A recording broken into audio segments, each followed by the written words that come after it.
Então, a minha principal inspiração para escrever, acho que é a vida, porque eu não comecei a escrever por causa de um outro autor, de ler um livro e dizer assim, agora eu vou ser escritora.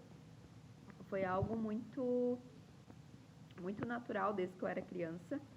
Eu tinha essa veia artística de necessidade de me expressar de alguma forma e eu queria me comunicar com o mundo de alguma forma. Eu gostava muito de pintar quando era criança. E a partir do momento que eu entrei na escola e fui alfabetizada, a biblioteca foi a minha melhor amiga. Eu gostava de passar o recreio na biblioteca, lendo vários livros. E foi muito natural para mim usar toda aquela expressão que eu usava para contar histórias como criança ou, ou imaginando cenas e tentando desenhar na área da escrita. Porém, quando eu só tive essa vontade mesmo de ser escritora quando eu tinha 11 para 12 anos, entre 10 e 11 anos, eu não lembro exatamente em que ano, em que mês que foi, mas a minha professora tinha pedido para escrever uma redação sobre a guerra. Eu entendi errado, acabei escrevendo um conto como um personagem fictício. Então eu escrevi que eu era uma soldado na guerra, fiz todo um drama, agora que que eu vi meus companheiros morrerem, enfim, que eu vi eles morrerem aos meus pés e o que eu tinha que fazer para sair daquela situação. E quando eu acabei de ler essa redação na sala, meus colegas ficaram todos surpreendidos, né? Todo mundo criança gostava de história e a minha professora falou que eu ia ser uma escritora. E aquela frase dela foi como se tirasse um véu de mim. É isso que eu sou. É isso que eu gosto de fazer. É para isso que eu nasci.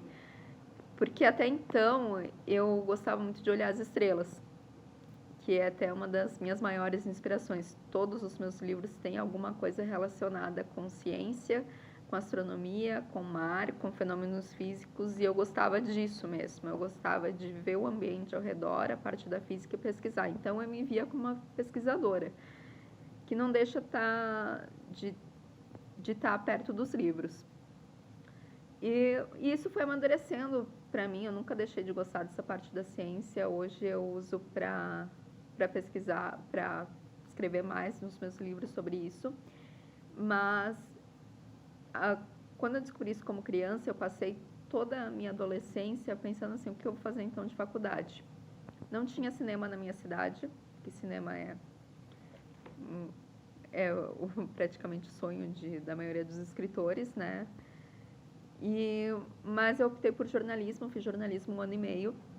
Cheguei a trabalhar como jornalista e durante esse trabalho como jornalista eu vi que não era o caminho para mim, porque eu sentia muita falta da parte artística. Eu senti que eu não ia ter totalmente essa liberdade, embora gostei muito do curso, né, da parte audiovisual, de roteiros, de aprender a mexer com câmera, não era muito minha área. Então eu optei por fazer jogos digitais.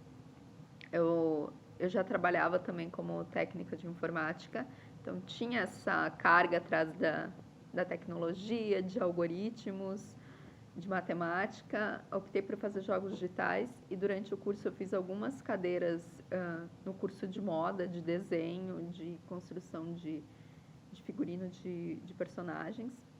E nesse período eu visitei uma tecelagem. E essa tecelagem na minha cidade eu visitei no inverno, então foi um clima totalmente surreal. Ela era antiga, tinha mais de 100 anos e tinha uma neblina, um cheiro muito forte de química lá, que eles estavam tingindo a lã. E eu disse assim, isso é um cenário perfeito para um filme, para uma história de terror. Né? A mente de escritora já fica olhando assim para os lados, para os cenários. Eu também tenho muito isso de analisar os diálogos das pessoas e tentar, em algum momento, aquilo vai ser útil. Mas, assim, esse cenário vai ser útil, perfeito para uma história de terror, só faltava ter o gatilho. Então, pesquisando ainda durante essa disciplina, eu comecei a pesquisar sobre a Revolução Industrial, que quando começou a indústria têxtil, né, foi por causa da indústria têxtil, que começou a Revolução Industrial, e começaram as leis trabalhistas e, enfim, o mundo capitalista como a gente entende hoje, que a gente gosta ou não gosta, mas é o que a gente vive. E isso mudou a nossa forma de comunicação com o mundo e a nossa comunicação com nós mesmos, né? A nossa forma de a gente enxergar nós mesmos através da vaidade, da moda, do que a gente consome. E eu tive a ideia inicial. Então, o livro, o meu novo livro, Demodê, ele se passa exatamente na indústria da moda, no mundo fashion. É um romance policial, uma supermodelo desaparece. Então, as investigações para descobrir o paradeiro dessa modelo acabam descobrindo uma máfia que pendura desde a Revolução Industrial até os dias de hoje. Eu trato muito sobre a indústria das peles, dos animais, sobre até que ponto a gente consome o meio ambiente, estraga, né, dilacera outra vida para a vaidade. Eu quis tocar bastante nesse ponto, mas o romance também tem romance no meio sobre essa modelo que desapareceu, o fotógrafo. Então tudo gira em torno do que é essa máfia que pendura desde a Revolução Industrial. E no universo da moda, o livro percorre as principais capitais do mundo fashion: São Paulo, New York, Los Angeles, Paris, Milão. Eu, nos Estados Unidos, em São Paulo, eu cheguei a conhecer esses eventos pessoalmente. Em Paris, eu pesquisei com amigos de lá para ter mais detalhes para acrescentar no livro.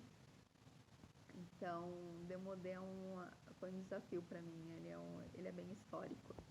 Tudo que eu escrevo sobre ele, sobre os lugares, são reais. As construções, a parte histórica, sobre as leis, não é nada ficcional nessa parte. Então, foi um desafio para mim como escritora, mas eu acabei usando também o meu período como jornalista de pesquisar.